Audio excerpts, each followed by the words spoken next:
नमस्कार मित्रांनो, घरोघरी मातीच्या चुली या मालिकेमध्ये आज आपण बघणार आहोत.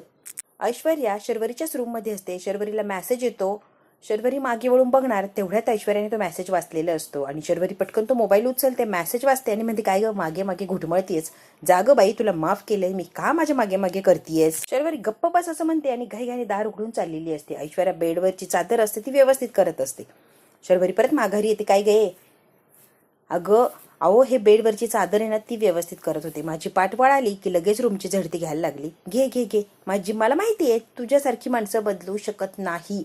माझी पाठ वळताच तुला रूमची झडती घ्यायची आहे ना, खुशाल झडती घे, माझं काही एक म्हणणं नाही. म्हणूनच तू माझ्या मागे पुढे करतीये. तुला काहीतरी शोधायचंय माझ्या रूम मध्ये, बिनधास्त शोध. आता ऐश्वर्याला टोमणे देते, खूप बोलते आणि रागारागाने निघून गेलेली असते. ऐश्वर्या एकही शब्दाचं उत्तर देत नाही. अगदी शांतपणे ती जे म्हणते ते सगळं ऐकून घेतलेलं असतं. त्याला इतका राग येतो, चादर असते परत अशी गोळा करून ठेवते. ती शर्वरी गेली. ऐश्वर्या आता पळतच सुटलेली असते. जानकी आणि अवंतिका. शर्वरी आता बाहेर गेली आहे. काहीतरी मेसेज आला, वेटिंग असं मेसेज आला होता. तरी भेटायला गेलीये ती, अर्जंटली गेलीये. त्याच्यावरती लक्ष ठेवायला हवं. चला आपण निघूया, किंवा ते जे काय आहे ते मी बघून येते, कोणीच येऊ नका. कळलं पाहिजे ना खरं काय आणि खोटं काय. मी जाऊन बघते, तुम्ही दोघींनीही येऊ नका. जर शर्वरी माणसांनी चोरी केली असेल तर मी त्यांना कधीच माफ करणार नाही, हे लक्षात घ्या. की आता लगेच तिच्या मागे निघालेली असते. बरी जरा थबकते आणि काय विचार करते, लगेच निघालेली असते. पळत ती चालायला लागते. आता जानकी सुद्धा तिच्या पिच्छा काय सोडत नसते. जानकी तिच्या मागे मागे चाललेलीच असते. आता सारंग जो असतो तो रूम मध्ये तोंड फुगवून बसलेला असतो. ऐश्वर्याच्या कानाखाली त्याने दिलेली असते आणि आता तोंड फुगवूनही तोच बसलेला असतो. सारखा तोच प्रसंग आठवत असतो आणि सारंगला फार वाईट वाटत असतो. ऐश्वर्या येते, कपाट वगैरे आवरत असते. ऐश्वर्या, मला तुमच्याशी बोलायचं होतं. ऐश्वर्या काहीच बोलत नाही. तिचं ती कपाट व्यवस्थित करत. करू नका, माझ्याकडून चूक झाली, मला माहितीये, प्लीज माझ्याशी बोला. तुम्ही असं वागलोय का तुमच्याशी कधी? नाही ना, पहिल्यांदाच वागलो ना. वागलात की? असं कधी वागला नाही, कधी असं केलं नाही. मग आता का केलं? जे नव्हतं करायला ते केलंच ना.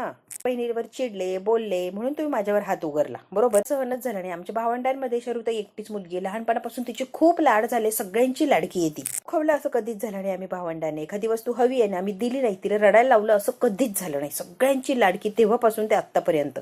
आणि तिला तुम्ही रागावताय, बोलताय, नको नको ते आरोप करताय, हे मला सहन झालं नाही हो. मग रागाने माझा हात उचलला. रागावून बोललं तर आम्हालाही राग येतो ना. मग तसंच झालं बघा. आय नो सारंग, मी समजूच शकते, त्याबद्दल काही म्हणणंच नाहीये. माझे इतके लाड झालेत ना, माझे प्रत्येक हट्ट पुरवले. मी जी गोष्ट मागायची ना डॅड, क्षणी ती गोष्ट माझ्यासमोर हजर असायची. नाही हा शब्द मी कधी ऐकलाच नाहीये, सवयच नाहीये मला. त्याच गोष्टीमुळे मी हट्टी झाले. कधी चिडायचे, कधी काय रिॲक्ट व्हायचे, कधीच कळालं नाही. अशी होऊन बसले, माझं मलाच कळलं नाही का, तर ओव्हर लाड झाल्यामुळे. आज आता ताबडतोब या गोष्टींची सवय लागली होती आणि शरुताईंच्या बाबतीत सुद्धा हेच झालंय. इतके लाड झाले की त्या हट्टी झाल्यात आणि त्यांना सवय लागली, मागितलं की मिळालं पाहिजे, मागितलं की मिळालं पाहिजे. जे माझ्या बाबतीत झालं ते तुम्ही तेच करताय. इथे सुद्धा तेच चाललंय. आणि मला कोणी भावंड नव्हतं की कंट्रोल करायला, भावंड नव्हतं, मी एकटीच. शरुताईच्या बाबतीत एवढे भावंड असून कुणाचाच कंट्रोल नाहीये का? कुणाचंच ती काही ऐकत नाही. तुमच्यात खूप खूप चांगले बदल झालेत, मला मान्य आहे. शरुताईच्या बाबतीत जे काही वागला ते नाही सहन झालं आणि म्हणून मी हात उचलला. I am sorry. इतकं गिल्टी वाटत असते या सारंगला. इतके वेळा तिला सॉरी सॉरी म्हणत असतो. सारंग बास, आता मला माहिती आहे शरुताई तुमची लाडकी बहीण आहे, तुम्हाला वाईट वाटलं म्हणून तुम्ही हात उचलला, असू द्या. शरुताईला सॉरी म्हणाले, तसं तुम्ही मला सॉरी म्हणताय, इस ओके. म्हणते सारंग, सारखं सारखं म्हणू नका, तुम्हाला माफ केले, मनापासून माफ केले. हो, तुम्हाला मनापासून माफ केले. असू द्या सारंग, आता तर रिलॅक्स व्हा. तिच्या खिडकीच्या बाहेर ये जा करत असते. आता सारंगने बघितलेलं असतं. एक मिनिट, मी आलो म्हणून सारंग आता अवंतिकाला बघायला बाहेर चाललेले आणि सगळे पोस्टर रूम मध्ये लावलेले असतात. तोपर्यंत अवंतिका आता कॉफी घेऊन चाललेली असते. फार आनंद होतो अवंतिकाला की पोस्टर लावले, वाव किती क्यूट आहे सगळे. असं ऐकले, एखादं कपल एकाच कप मधनं कॉफी पितं तेव्हा त्यांच्यातलं प्रेम दुप्पट तिप्पट वाढतं. मला असं वाटलं की एक कप आणशील, मग आपण दोघं पिऊ. ऐकलंय की बायकोला इम्प्रेस करण्यासाठी बोलतोय. काय रे सौमी, बस बस बस सौमी, काय रे. शांत बसून ते आता कॉफी पित असतात, छान अशा गप्पा मारत असतात. ही संपवू मग ती घेऊ. तुसाने हसून खिसून बोलतोय ना, हसून खेळून बोलताना अशी कॉफी पिताना खरंच मज्जा येते ना. हो रे. अवंतिका कॉफी पिलेली असते. आता सौमित्राला कॉफी एकाच कपात ते कॉफी पित असतात. इतके खुश असतात, इतके रिलॅक्स असतात ते. हे प्रेम, त्यांच्या ह्या गप्पा, सगळं काही सारंगने लांबून बघितलेलं असतं. सारंगला हेवा वाटतो की किती छान आहे यांच्यामध्ये बॉन्डिंग. मित्र फार काळजी घेत असतो अवंतिकाची. सारंगने बघितलं की एका कपातनं कॉफी पिलं की प्रेम वाढतं. आता रूम मध्ये विचार करत असते. तिला असं वाटतं की काही व्हायला नको, मी जानकी सोबत जायला पाहिजे होतं, कारण जानकी एकटीच आहे. तिला जर काही केलं तर काय करायचं? जानकीचं काही घातपात व्हायला नको, काही विचित्र ऐकायला यायला नको. ऐश्वर्या आता घाबरलेली असते, फार फार विचार करते. तिला एकटीला जाऊ दिलं, तिला एकटीला जाऊ द्यायचंच नको, मी नकोच जाऊ द्यायला पाहिजे होतं. लगेच सारंगने कॉफी आणलेली असते ऐश्वर्यासाठी. आणलंय बघा की ऐश्वर्या, कॉफी आणलीये मी. मला आवडते ना तशी. वाव, खूप सुंदर झाली. कमाल कॉफी केलीये, कमाल. मधल्या काळात इथे नव्हता ना तेव्हा कॉफी बनवायला शिकलोय मी. त्याच्यासाठीच बनवायचो, एकटाच प्यायचो मी. आठवणीत मी एकटाच प्यायचो, रोज करायचो आणि रोज प्यायचो. बोलत असतो आता मेसेज काय आलाय ते ऐश्वर्या बघत असते. मला असं वाटतं की ऐश्वर्याने त्याला पण कॉफी द्यावी, पण ऐश्वर्या स्वतःच पित असते. एकट्याने संपवली कॉफी. हो, मला आणली मग मीच पिले ना, ती माझ्यासाठी नाही ठेवली. दूध संपलंय, कॉफी पावडर संपली, काय संपलंय? काहीच नाही हो, सगळं आहे. मग माझ्यातली अर्धी कॉफी का हवी होती? तुम्ही तुमची करून प्यायची की. असंच काही नाही. खरंच मोबाईलवर काहीतरी चाललेलं असतं. या सारंगचे विचार मात्र काहीतरी वेगळेच चाललेले असतात. आता शरयू आणि राहुल भेटलेले असतात. पैशांचं काय झालं ते विचारायला बोलवले. अरे काहीच झालं नाहीये पैशांचं, तुला काय सांगू. मॅनेज झाले नाही, पण एक विचित्र अशी गोष्ट घडली. आता काय घडलंय शरू? बऱ्या मंद बावळट आहे ना, तिचा आणि माझा इतका मोठा वाद झालाय ना, आज राग आला होता ना तिचा, माझ्या कानाखाली मारली यार. हो, येऊन सॉरी म्हणाली, पण कितपत तथ्य ते माहित नाही, पण ती सॉरी म्हणाली. गिल्टी वाटते असं सुद्धा म्हणाली. सॉरी म्हटली ते खरं आहे की खोटं आहे काहीच कळत नाहीये. खूप भीती वाटते यार राहुल. आता असं वाटतं की तिला माझ्यावर संशय आलाय. जर समितीचे पैसे मी चोरले असं तिला वाटतंय. कोणाला कळालं तर राहुल आपण काय करणार आहोत कळतंय का तुला? कसं कोणाला काय कळेल अशी काय करतेस तू? बोलूच नको की, कशाला नाव काढतीये? बोलत असेल तू काही केलं असं दाखवू नकोस, रिलॅक्स करून राहणं सोड, अगदी फ्री माइंडेड राहायचं. कधीच कळणार नाही की तू चोरी केलीये शरयू. काय गाडीचा लाईट लागलेला असतो शरयू आणि राहुलच्या तोंडावर. सगळंच कळलंय रे. जोरात अशी किंचाळते. त्या दोघांच्या जवळ येत असते. जानकीच्या अगदी तळपायाच्या मस्तकात गेलेली असते की या दोघांनी फसवले माय ऋषिकेशला. तिला आता धक्का बसतो. दोघांच्या जवळ येते आणि इतकी रागाने बघत असते यांच्याकडे. वहिनी करत तत्तमम करायला लागलेली असते. शरू, काय करतेस तू? घाबरलात का तुम्ही? वंश, चेहऱ्यावरचा रंग उडाला हो तुमच्या. शब्द फुटत नाहीये. आता काय बोलत होता ना, कबूल करा. एक म्हण आहे, मांजर डोळे मिटून दूध पित असते. तिला असं वाटतं की मी डोळे मिटले म्हणजे सगळ्या जगाने डोळे मिटले, कुणाला काही दिसतच नाहीये. पण तसं नसतं ना, ती एकटीच डोळे मिटते. जगाचे डोळे उघडे असतात की. वंश, सगळं जग बघतंय ही ती विसरून जाते. तुम्हाला काय वाटलं तुम्ही जे काही केले ते कुणाला कळणार नाही आणि तुम्ही सगळ्या याच्यातून सुटता? 24 तासात सगळेचे सगळे पैसे मला पाहिजे, नाही तर खरा चेहरा सगळ्यांच्या समोर आणे ना. आणि हे शेवटचं सांगणे, पहिलं आणि शेवटचं. जानकीचे रुद्र रूप पाहून अशी काय घाबरलेली असते ही शरू. बोलतीच बंद झालेली असते राहुलची आणि शरूची. ऐश्वर्या, अवंतिका इकडे टेन्शन मध्ये असतात. काय करावं आणि काही नाही त्यांना सुचत नसतं. तिने जाऊन खूप वेळ झाला, एकदा फोन करून आपल्याला बघायला लागणार आहे काय चालू आहे, अंदाज तर आला पाहिजे. दोघी सुद्धा वेड्यापेक्षा झालेले असतात, कारण जानकीचं काहीच कॉन्टॅक्ट नसतं आणि तिला जाऊन बराच वेळ झालेला असतो. की थांबणार आहे का? तुला बघून आता मला चक्कर यायला लागली ऐश्वर्या. सॉरी ऐक ना, वहिनींना काहीतरी कॉन्टॅक्ट करायला लागणार आहे. आणखीला काही कळालं तर ती समोरून आपल्याला फोन करेन ना. रिलॅक्स. स्वस्त वाटतंय, काहीतरी विचित्र घडेल असं वाटतंय. करेल हँडेल. तू प्रेग्नंट आहे अवंतिका, तू अजिबात ट्रेस घेऊ नको बरं. रिलॅक्स राहा प्लीज. आता किती जरी रिलॅक्स राहा म्हटलं तर अवंतिका कशी रिलॅक्स राहणार, कारण जानकीला जाऊन बराच वेळ झालेला असतो. दोघं इतक्या खालच्या पातळीला जाईल असं वाटलं नव्हतं खरंच. आपल्याच घरात चोरी केली, लाच कशी वाटली नाही हो? एक्सप्लेन करते. काय एक्सप्लेन करणार आहे? चोरी कशी केली ते प्लॅन, नवीन स्टोरी. आता आहे ना वंश, काहीच बोलायला जाऊ नका. सगळा तुमचा प्लॅन होता ऑलरेडी, मला कळालंय. आता मग काहीच सांगायला जाऊ नका. ऐश्वर्या तुमच्या बाबतीत अगदी बरोबर होती. मीच तिला नाही असं म्हणत होते. नाटक केलं ना हे माहिती ना मला. शूट व्हायचं नाटक माहिती होतं मला सगळं. ऋषिकेश हॉस्पिटलमध्ये घेऊन जाणार, मग गुंड येणार, ते अटॅक करणार, मग राहुल भेटणार. ही सगळी स्टोरी रंगवली होती हो ना. हिरो सारखी एंट्री केली हो. वाव, सारखी फायटिंग केली, जॉब मिळाला, आमच्याच ऑफिसमध्ये येऊन जॉब घेतला, लगेच काही चोरी सुद्धा केली. वा, एक नंबर. प्लॅन नुसार तुमच्याकडे जॉब नाहीये, कसं विचार आहे, विक्रांत भाऊजींनी कसं फसवलं, सगळं आता माझ्या लक्षात आलंय. तुम्ही दोघांनी इतकं डोकं वापरलं, परफेक्ट, आणि परफेक्ट तुम्ही सगळं केलं सुद्धा हो ना. वाव, खरंच म्हणजे मोस्ट टॅलेंट. काय तुम्ही अडकवलंय सगळ्यांनाच, आणि स्वतःच्या भावाला त्याच्याच ऑफिसमध्ये चोरी केली या आरोपाखाली जेलमध्ये जायला लागलं, आणि इकडे तुम्ही मज्जा करताय होय. शरूवंश, तुम्ही स्वतःच्या घरात स्वतःच्या भावाला फसवताना ही अपेक्षा नव्हती, खरंच नव्हती. पण इतक्या खालच्या पातळीला जाताल हा विचार सुद्धा कधी केला नव्हता मी. पण जे केलं नव्हतं किंवा जे व्हायला नको होतं ते तुम्ही केलंय शरूवंश. ऋषिकेशने चांगल्या मनाने, मोठ्या मनाने राहुलसाठी जॉब ऑफर केली. जानकीला लगेच तो प्रसंग आठवतो. जानकी म्हणलेली असते, थँक्यू सो मच, आमच्या शरूचा जीव वाचवला त्याबद्दल खरंच थँक्यू. आम्ही काही मदत करू शकतोय का तुमची? काहीही सांगा, आम्ही मदत करायला तयार आहे. तेव्हा भावनेच्या भरामध्ये ऋषिकेश म्हणालेला असतो की माझ्या ऑफिसमध्ये एक जॉब, म्हणजे एक जागा रिकामी आहे, तिथे तुम्ही नक्की जॉब करू शकता, तुमची तात्पुरती सोय तर होऊ शकते. तेव्हा राहुलने सुद्धा मागचा पुढचा विचार केलेला नसतो आणि ती जॉब ऑफर लगेच स्वीकारलेली असते. सगळा प्रसंग जानकीला अगदी जसाच्या तसा आठवत असतो. जॉब एक्सेप्ट करा प्लीज. आणि मग काय, जॉब एक्सेप्ट केला, बरोबर ना. हळूहळू जॉब एक्सेप्ट करणारी ऑफिसमध्ये शिरले. मग काय, एवढा पैसा आहे कळालं. मग काय, पुढचं प्लॅनिंग तर सुरू झालं शरूवंश. कशी चोरी, काय केली, सगळी डिटेलमध्ये आता जानकी सांगत असते शरूला आणि राहुलला, मी तुम्हाला सगळ्यांनाच ओळखून बसली, आता नाटकं करू नका उगाच. पर तुम्ही ठरवलं आणि तशी चोरी केली, सगळं काही घडवून आणलं लागलेलं असतो. जानकी मॅम, जानकी म्हणते एकही शब्द बोलायचं नाही, जागेवर गप्प बसायचं. हा कोण आहे शरू, मी काय विचारतीये, हा कोण आहे. असा घाबरलेला असतो जानकीचं हे रुद्र रूप पाहून. मी काय विचारतीये, मोठा प्लॅन रचला तो कोण आहे, हा शरू कोण आहे, मी विचारलंय. आपल्या माणसांना फसवलं, आपल्याच माणसांचं वाटोळ केलं, फक्त याच्यामुळे हा कोण आहे मला कळायलाच पाहिजे. आता थोबाड असं खाली घातलेलं असतं, इतकी तिला लाज वाटलेली असते, थोडा वेळ का होईना लाज वाटलेली असते. राहुल मात्र जानकीकडे एकटक बघत असतो. राहुल आणि शरू जानकीला काही सोडणार नाही असं दिसतंय. ह्या रात्री अंधाराचं याला येऊन भेटावं एवढं महत्वाचं आहे हा. याचं आणि तुमचं काय नातं आहे, मी काहीतरी विचारतीये, मला पटापट उत्तर हवी. काय समजायचंय, काही कळेल का. या माणसासाठी विक्रांत भाऊजीला तर फसवत नाही आहात ना, त्यांचं तर काही बरं वाईट केलं नाही ना. नाही नाही नाही जानकी, असं काही नाहीये, तू उगाच चुकीचा गैरसमज करू नको. असं काहीच नाहीये, तुझे समजतीये तसं काहीच नाही, वाटतंय तसं काहीच नाहीये. मग कसं आहे कळेल का, मी तुला सगळं सांगते, तुला सगळं सांगते. आता ही रडत असते, नाटकं करत असते, जानकीला घोळात घेण्याचा प्रयत्न करत असते. नको म्हणजे काय, चिडू नको तर नक्की काय करू. मी जे ठरवतीये, जे बोलतीये तसंच असू शकतं ना. ऋषिकेश करत होते ना प्रयत्न, देणार होते ना पैसे, मग जराही थांबला नाहीत तुम्ही. मला संकटातनं बाहेर काढण्यासाठी जीवाचं रान करत होते ऋषिकेश. नको नको ते लोकांकडे जात होते, ज्याला नाही त्याला पैसे मागत होते. काय काय करत होते ऋषिकेश, जरा तरी अंदाज आहे का. भावाची, आपल्या भावाच्या प्रेमाची, कष्टाची अशी किंमत केली, चोरी केली त्याच्याच ऑफिसमध्ये आणि त्यालाच जेलमध्ये पाठवलं. तिने बासा, अजिबात नाटकं करायची नाही, मागे व्हायचं.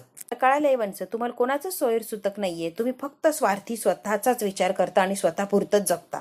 किंमत नाहीये, कोणाची काही देणं घेणं नाहीये, फक्त स्वतःपुरतं जगायचं. तुम्ही केली आणि जेलमध्ये गेलेत ऋषिकेश. सगळा पैसा तुम्ही हडपून बसला आणि माझा नवरा तिकडे जेल भोगतोय. तुमचा तोच भाऊ कायम त्याच्या बहिणीवर जीवापाड प्रेम केलं, तिच्या सुखदुःखात नेहमी उभा राहण्याचा प्रयत्न केला, तिच्यासाठी जे काय करता येईल सगळं करण्याचा प्रयत्न केला. तोच भाऊ आज जेल भोगतोय का, तर त्याच्या बहिणीने चोरी केलीये.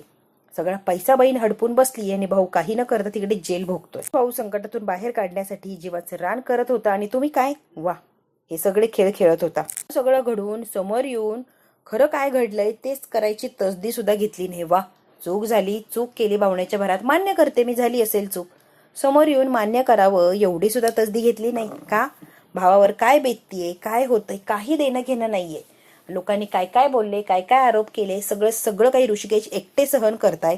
तुम्ही मात्र तुमचं जे चाललंय ते चालू द्या, तुम्हाला काय फरक पडतोय, हो की नाही. तुम्हाला तुमचा पैसा मिळाला. काय घडलंय ना त्या सगळ्याचं मलाही खूप गिल्ट आहे ग, मलाही फार वाईट वाटतंय ग, मलाही काही सुचत नाहीये ग, आणि फार वाईट वाटतंय मी जे काही केलंय त्याचं. सांगते माझ्याकडे पर्याय नव्हता, मी हे करेल याच्या व्यतिरिक्त माझ्याकडे काही नव्हता चान्स, मला हे करणं गरजेचं होतं, कारण पैसा काही करू मला मिळवायचा होता. रवी इतकी नाटकं करत असते, रडत असते, गयावया येईल अशी वागत असते आणि जानकीला अजून सुद्धा बाटलीत उतरवण्याचा प्रयत्न करत असते. जानकीची सिंपती मिळवण्यासाठी अजूनही ती धडपडच करत असते की मी कशी बिचारी आहे, मी कशी मजबुरीने चोरी केली, माझ्यावर वेळ होती, नाविलाज होता म्हणून मी चोरी केली. हे सगळं काही तिचे नाटकं अजूनही सुरूच असतात. ते माझ्याकडनं खूप मोठी चूक झाली आहे, मला मान्य सुद्धा आहे. ती काय शाप दे, ओरड, मार, तुला काय करायचंय ना ते कर, माझ्याकडनं चूक झालीये, मी मान्य करतेय, सोडून तुझी माफी मागतीये, चूक झालीये, मी मान्य करते. सुद्धा स्वतःचा विचार, स्वार्थीपणा, बस एवढंच जमतं का. स्वार्थी स्वार्थी स्वार्थी आणि फक्त स्वतःपुरतं जगणं. ती स्वार्थी आहोत तो, फक्त स्वतःचा विचार करणं एवढंच जमतं का आणि एवढंच येतं का.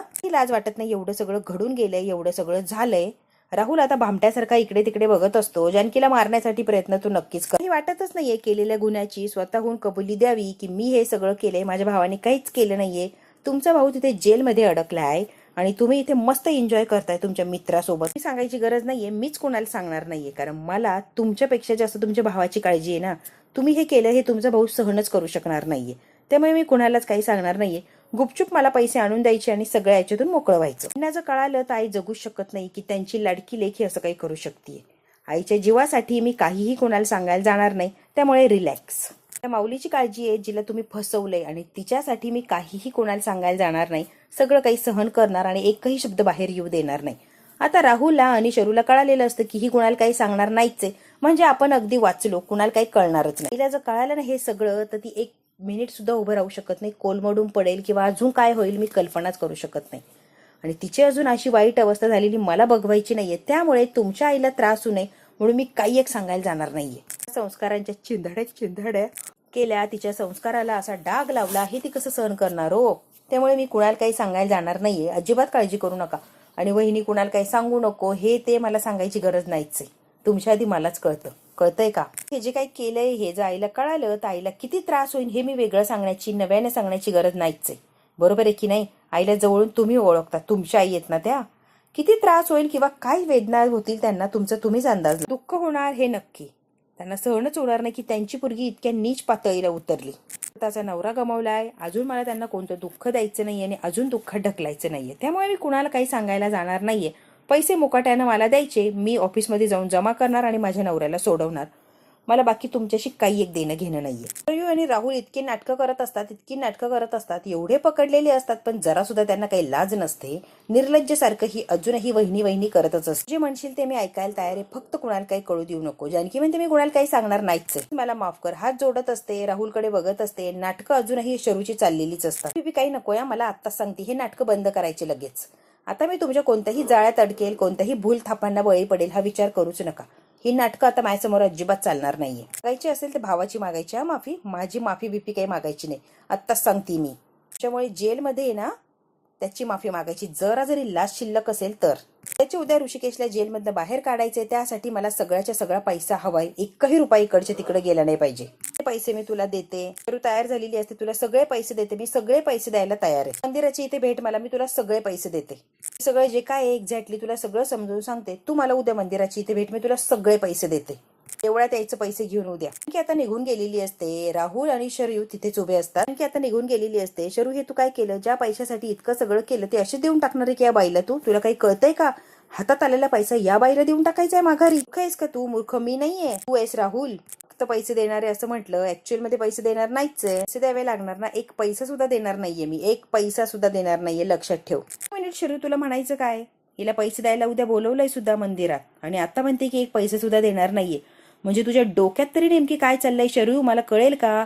आता राहुलला सुद्धा कळत नसतं की या शरूच्या कारस्थानी डोक्यामध्ये नेमकी काय आणि कसं शिजतंय. त्याला अंदाजच नसतो की ही शरू काय आणि कोणच्या पातळी गाठणार. की आता मंदिराजवळ आलेली असते आणि तिथून ऐश्वर्याला फोन लावते. जानकीने ऐश्वर्याला फोन लावलेला असतो, तू बरी आहेस ना? सगळं ओके आहे ना? काहीच ओके नाहीये, मोठा इश्यू झालाय. म्हणजे काय झालंय जानकी? पटकन सांगतेस का? मला आता भीती वाटायला लागली. संशय बरोबर होता. शरूनेच सगळी चोरी वगैरे केली, सगळा पैसा तिनेच चोरलाय. त्याच्या मागे शर्वरी वनसे आणि त्यांनीच पैसे चोरले. तिने स्वतः सगळं सांगितलंय. त्यांना रंगे हात पकडलंय ना. ऑफिसमध्ये नवीन मुलगा जॉईन नाही झाला का राहुल, त्या दोघांना रंगे हात पकडलंय मी. त्यामुळे त्यांना सगळं खरं सांगायलाच लागलं. याचा डाऊट क्लिअर झालेला असतो. त्याच वेळेला ऐश्वर्याला त्याच्यावर शंका आलेली असते की यांचं काहीतरी आहे काळं आणि बरोबर जानकीने ते सांगितलेलं असतं. राहुल आणि शर्वरी एक आहेत. माझा असा संशय मुलाचा आणि शर्वरी वंशांचं काहीतरी आहे. व्हॉट?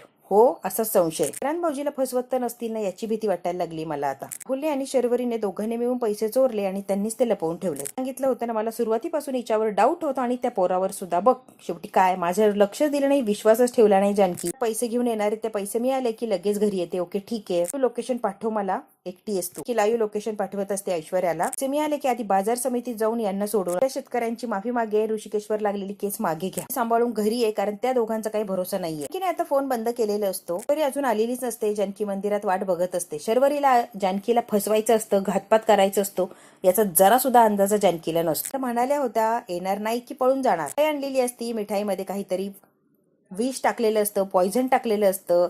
हे सगळं डोकं असतं राहुलचं. मिठाई भरवायची आणि जानकीला तिथेच संपवायचं. चाललेलं असतो. साहेब मला बोलवलं, काय काम होतं? राहुल म्हणतो सांगतो की त्या बाईला पेढा भरवायचा आहे. मी कसं देणार साहेब, तुम्ही द्या की. जानकीचा राहुल आता घातपात करणार असतो. एका माणसाला बोलवलेलं असतं, ते विषाने भरलेले पेढे जानकीला भरवणार असतो. तुम्ही देवाला पेढे द्यायला आला होता, तुम्हाला नोकरी लागली, तुमच्या आईची इच्छा होती म्हणून तुम्ही पेढा भरवा, असं काहीतरी सांगा आणि हिला पेढा खाऊ घाला. घ्या आणि मला आशीर्वाद द्या. साहेब मी असं कसं म्हणू? नोकरी लागली ना, तुम्ही द्या की पेढा, मी कसं देणार सांगा बरं. नाही म्हणू नका, एवढी माझी इच्छा आहे, तुम्ही प्लीज त्या बाईला जाऊन पेढा भरवा. माणसाला बरोबर घोळात घेतलेलं असतं राहुलने आणि पेढा जाऊन जानकीला भरव असं सांगितलेलं असतं. तो सुद्धा मागचा पुढचा विचार करत नाही. आता पेढा घेऊन जानकीकडे चाललेला असतो. शर्वरी आणि राहुलचं हे प्लॅन असतं. आता जानकीने पेढा खाल्ला की एक तर ती बेशुद्ध पडेल किंवा कायमची संपून जाणार. बरोबर पेढ्याचा बॉक्स घेऊन तो माणूस जानकीकडे चाललेला असतो. की आता वेड्यासारखी शरूची वाट बघत मंदिरातच थांबलेली असते आणि राहुलने शर्वरीने ते त्यांचं काम सुरू केलेलं असतं. तिला जरा सुद्धा अंदाजा नाहीये की हे दोघं नेमकी काय आणि कसं करू शकतात. की आता शंका आलेली असते. अजून सुद्धा आले नाही. पुन्हा खोटे तर बोलल्या नसतील, परत तर मला हे फसवत नसतील. जानकीच्या मनात असंख्य असे प्रश्न निर्माण झालेले असतो. चाललेला असतो. तो म्हणतो मॅडम पेढा घ्या की. जानकी म्हणते सॉरी, तुम्ही कोण आहात? मी तुम्हाला ओळखत नाही. भेटतो मग पेढा कशाला देताय मला? अहो मला नोकरी लागली ना, त्या आनंदात मी पेढे वाटतोय. असला की सगळ्यांचं तोंड गोड करायचं असतं ना, म्हणूनच मी तोंड गोड करतोय. घ्या की. अहो मला आनंदच तेवढा झालाय ताई.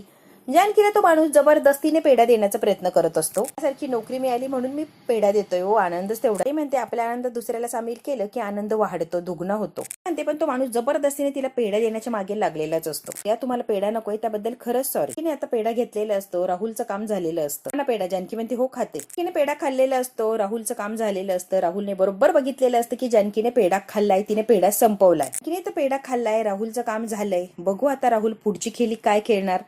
हा भाग तर इथेच संपलाय. पुढच्या भागात काय होणार अगदी थोडक्यात बघू. राहुलने फोन लावलेला असतो शरूला. विषारी पेढा खाल्लाय जानकीने. शरू म्हणते ओके. देवाकडे तिची डिलिव्हरी पण होणार. वाव. ऐश्वर्याचं लक्ष असतं शरू घरी आलीये, मग जानकी अजून कशी आली नाही. ऐश्वर्याला खूप टेन्शन आलेलं असतं की विषारी पेढा खाऊन तिथेच पडलेली असते पैशांच्या बॅग जवळ. इकडे मात्र कुणाला अंदाज नसतो की जानकीवर तिकडे काय झालंय आणि काय नाही. ऐश्वर्या घरीच तिची वाट बघत थांबलेली असते. पैशांची बॅग असते आणि त्या बॅग जवळ जानकी चक्कर येऊन म्हणजे तशीच पडलेली असते, कारण तिने विषारी पेढा खाल्लेला असतो. आणि ऋषिकेशला जेलमध्ये बसल्या बसल्या जानकीवर काहीतरी संकट आहे, ती संकटात हे जाणवलेलं असतं. ऋषिकेश जोरात जानकी असं ओरडतो की खाली कोसळलेली असते. ऋषिकेशला भीती वाटत असते की माझ्या जानकीला काही झालंय का. आणि शरयू मस्त आनंदामध्ये असते, कारण तिला माहितीये जानकीचं काम तमाम झालंय, कोणाला काही कळणार सुद्धा नाही आणि माझा पैसा सुद्धा वाचला. सगळ्या याच्यातून राहुल आणि शरयू जिंकले असं त्याला एकंदरीत वाटत असतं. आणि ते फार आनंदात असतात की सगळं करून आम्हीच जिंकलोय. बघू आता मित्रांनो खरंच ते जिंकलेत का, आणि ते जे ठरवत आहेत तसंच होणार आहे की शरयूचं सत्य सगळ्यांच्या समोर येणार. हे जर बघायचं असेल तर बघायला लागणार आपल्याला पुढचा भाग. हा भाग इथेच संपतो. व्हिडिओ आवडल्यास लाईक, शेअर, सबस्क्राईब नक्की करा. धन्यवाद मित्रांनो.